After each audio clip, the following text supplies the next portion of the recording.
सूरज की किरणों में अमृत का वो प्रकाश, हर नई सुबह के साथ यीशु राजा है अब। अंधकार से जो लड़ती उसकी वाणी है आप, उसकी वाणी है आप, उसकी वाणी है आप। अमृत वाणी, अमृत वाणी, अमृत वाणी, अमृत वाणी, अमृत वाणी।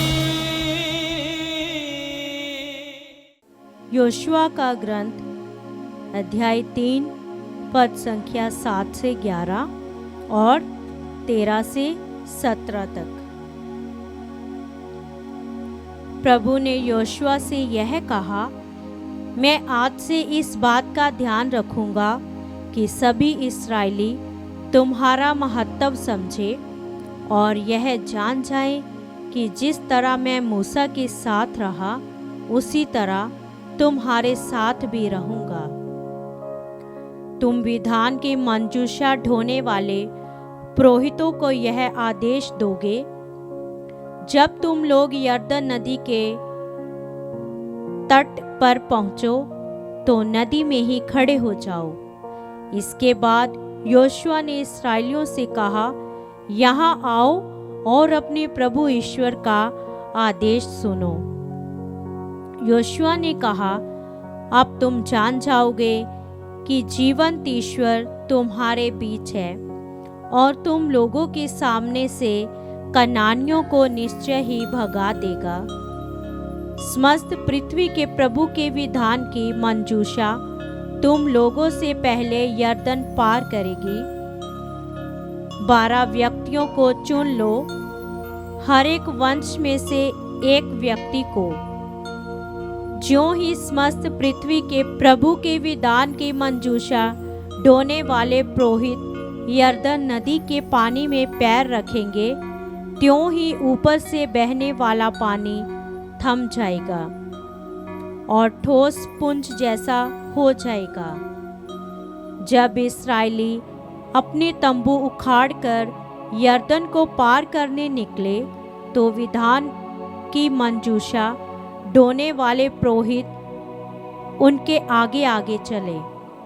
ज्यों ही मंजूषा ढोने वाले पुरोहितों ने यरदन के पास जाकर पानी में पैर रखा, कटनी के समय यरदन का पानी उमड़कर तट पर फैल जाता है, त्यों ही ऊपर से बहने वाला पानी थम गया और सारतान के निकटवर्ती अदाम नगर तक ठोस पुंज जैसा बन गया। अराबा के समुद्र अर्थात लवण समुद्र की ओर उतरने वाला पानी बह निकला और इस प्रकार इस्राएली यरीहो के सामने पार उतरे। जब इस्राएली सूखे पांव उस पार जा रहे थे तो प्रभु के विधान की मंजूषा ढोने वाले पुरोहित यरदन के बीच सूखे तल पर तब तक खड़े रहे जब तक सभी लोग यरदन के उस पार नहीं पहुँचे। यह प्रभु की वाणी है। ईश्वर को धन्यवाद। भजन अनुवाक्य। हालेलुया। जब इस्राएली मिस्र से निकल आए, जब याकूब के वंशज उस विद्रोही राष्ट्र से भागे, तो यूदा प्रभु का मंदिर बन गया और इस्राएल उसकी अपनी प्रजा। अनुवाक्य। हालेलुया। समुद्र यह देखकर भाग गया, यरदन नदी उल्टी दिशा में बहने लगी, पर्वत मेढ़ों की तरह और पहाड़ियाँ मेमनों की तरह उछलने लगी। अनुवाक्य। हालेलुया। समुद्र तू क्यों भाग गया? यरदन तू उल्टी दिशा में क्यों बहने लगी? पर्वतों तुम मेढ़ों की तरह, पहाड़ियों तुम मेमनों की तरह क्यों उछलने लगी? अनुवाक्य।